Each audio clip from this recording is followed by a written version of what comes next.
நீரோடை ஓரத்தில் நடப்பட்டவன் எப்போதும் தப்பாமல் கனி தருவாய். இதை வாசிக்கிறவன் டெய்லி வாசிக்கிறவன் எப்படி இருப்பானா, நீரோடை ஓரத்தில் வளர்கின்றவன் எப்போதும் தப்பாமல் கனி தருவா. காரணம், நீரோடை எதை குறிக்கிறது? பரிசுத்த ஆவியானவர், ஒரு நதி போன்றவர். இதை வாசிக்கிறவன் பரிசுத்த ஆவியான நதியோடு தொடர்பு கொள்வான்.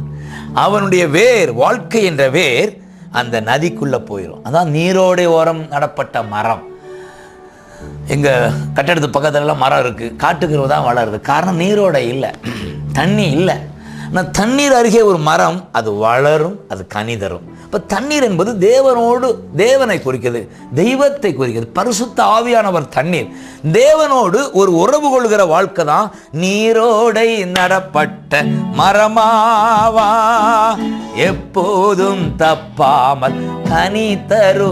இந்த வேதத்தை வாசிக்க வாசிக்க அர்த்தம் என்ன? உனக்கும் தெய்வத்துக்கும் உறவு ஏற்படும்.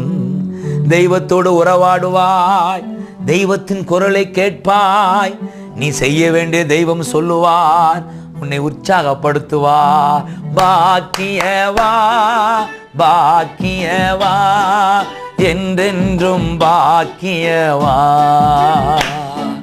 பாக்கியவா பாக்கியவா என்றென்றும் அது மட்டுமல்ல, எப்போதும் தப்பாமல் கனி தருவாய். அதன் தந்தன் காலத்தில் அவன் கனி தருவாய். நீ கனி கொடுப்பாய். கனி என்ன? அன்பு, மகிழ்ச்சி, சமாதானம், நீடிய பொறுமை, சந்தோஷம். அன்பு, மகிழ்ச்சி, சமாதானம். உன் முகத்திலேயே சந்தோஷம் இருக்கும். வேதத்தில் இன்பம் காண்கிறவன், உன் வாழ்க்கையில் அன்பு இருக்கும். நீதான் பாக்கியவா பாக்கியவா என்றென்றும் பாக்கியவா.